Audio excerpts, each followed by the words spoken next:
you can take a Tesla, for example. Tesla is a sustainable product, electric vehicle, fantastic. But if you have 5 Teslas in your garage, it's not very sustainable.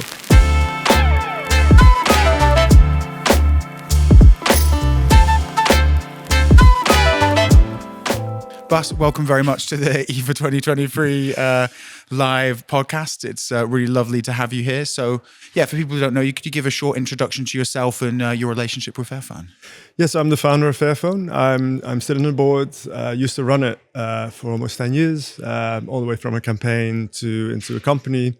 And now I do get to sleep at night with a bit more distance. But I know what it's about, and I'm still heavily involved in terms of passion, but I'm not involved in operations anymore. So it's more on a distance. But I still love it. Yeah. And so, what does Fairphone do to people who haven't heard of it? Because it's a big brand if you're into the smartphone world, but it's still growing. There's still got a lot of potential there.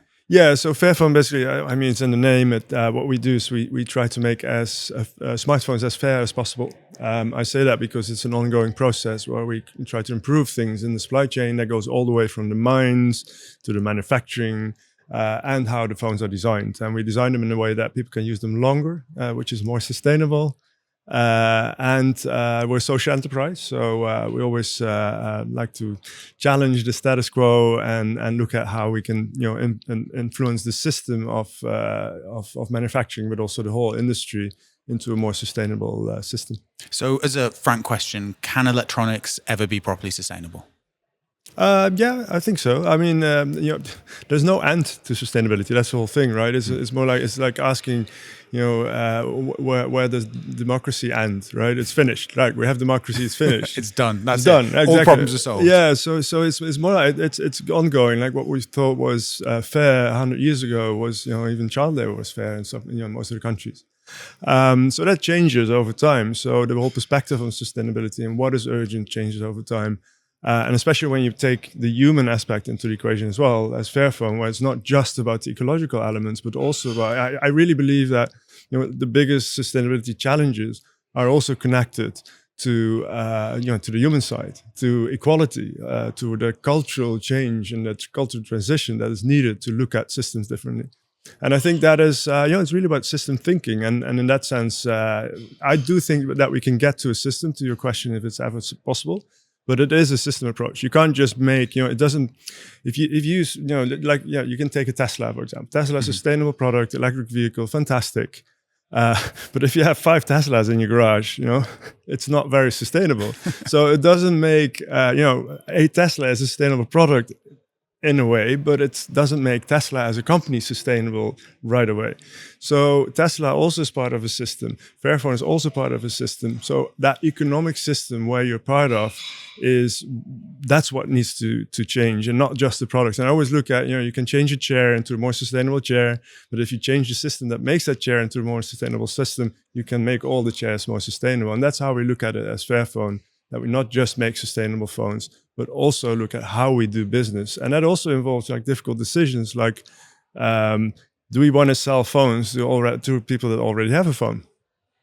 Well, at Fairphone, we say no, because we want to sell phones as much as possible. That's great. We show that there's a market for ethical products.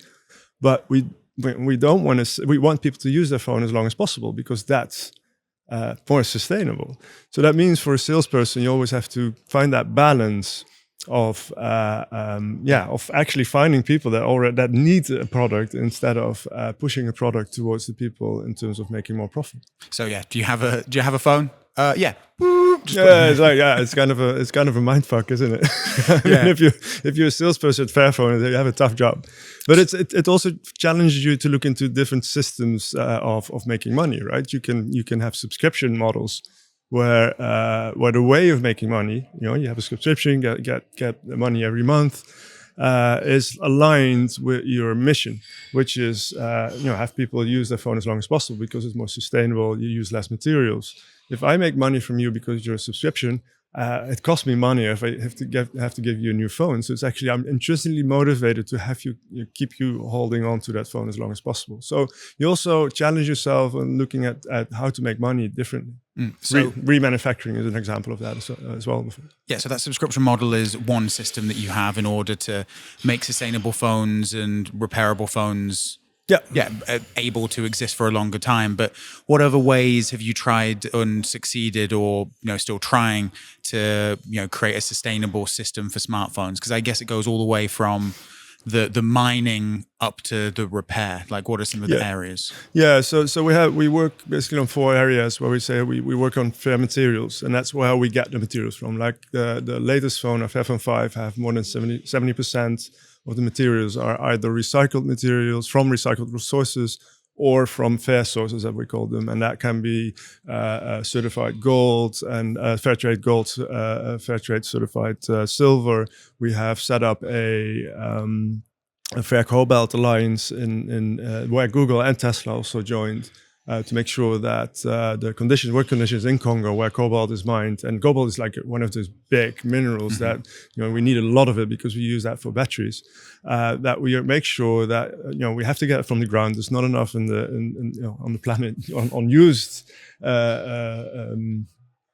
sources yet, so we want to make sure that happens in the good way, and we get the industry involved. And that's on the materials. On the manufacturing, which is a whole area, or the factories, we work with bonuses, living wage bonuses, so people make a living wage instead of just minimum wage. It's important so that they can actually do normal hours. You don't have this ridiculous overtime and have to work 12 hours a day, 7 days a week. We do recycling.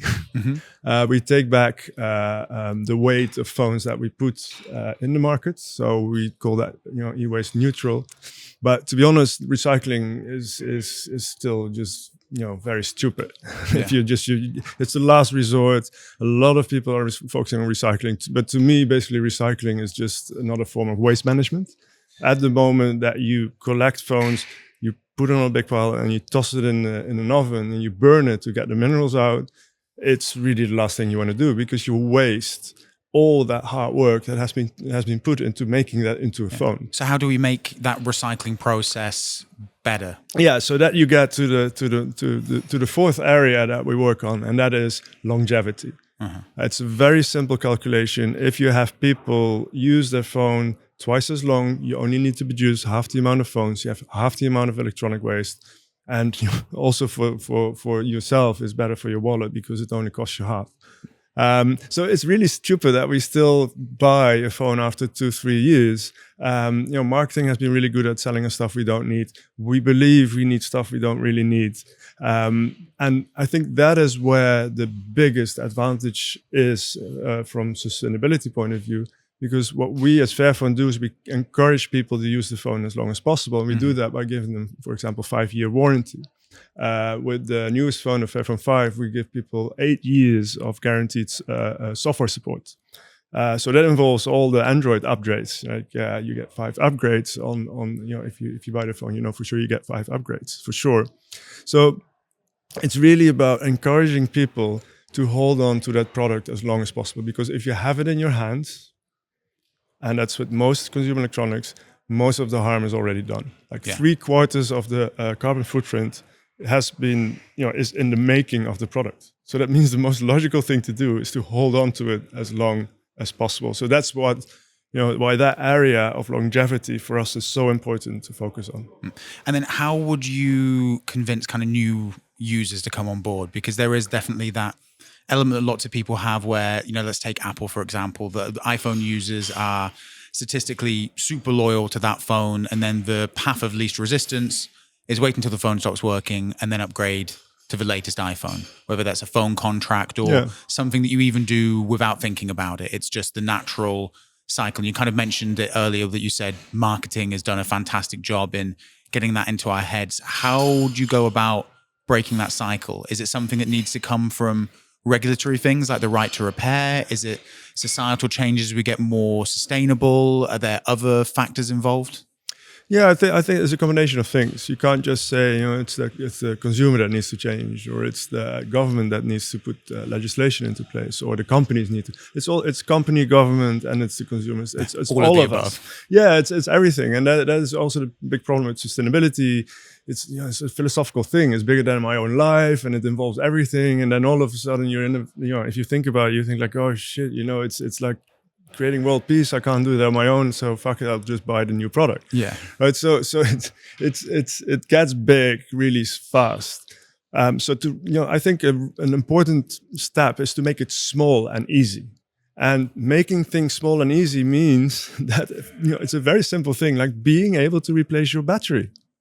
Yeah, because that's one of the first things that goes, right? When people... Exactly, it sounds like the biggest innovation, but it's such a simple thing, and we now have legislation in place that forces manufacturers to do that because of a lot of lobbying by the Right to Repairs. But I remember I wrote a letter myself 10 years ago to please get these smartphones into that same eco-design directive, and so it takes a long time to change legislation. But once it happens, it's really important. So you also see Nokia launch a repairable phone. There's more and more manufacturers looking into it also because people wanted legislation changes.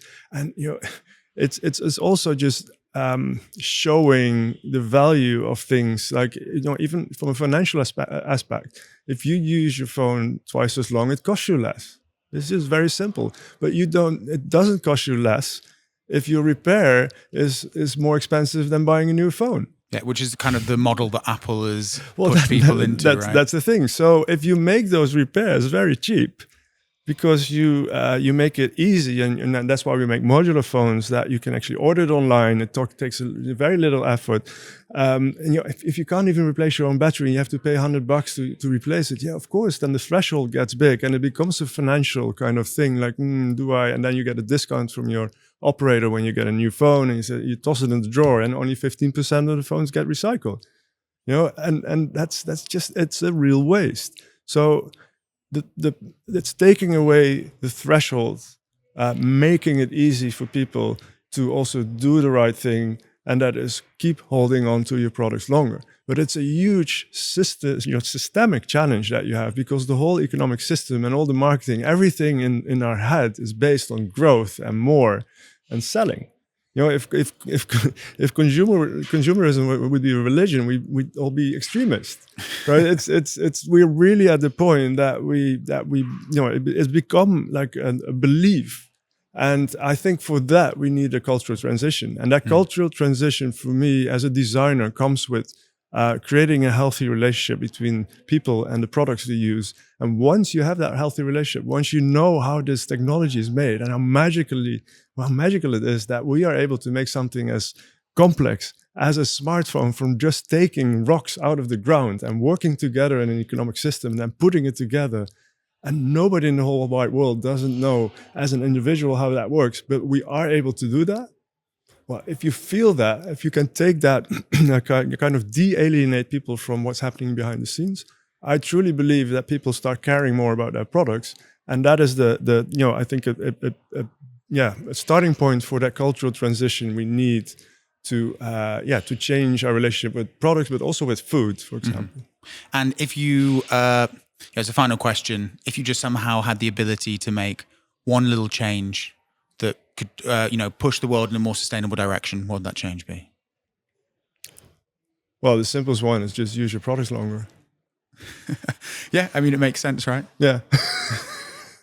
Well, Bas, thank you very much for joining us today. It was fascinating to hear the talk, and yeah, it's really made me want to hold on to my phone for a little bit longer. Okay, great. I'm happy to hear that. All right.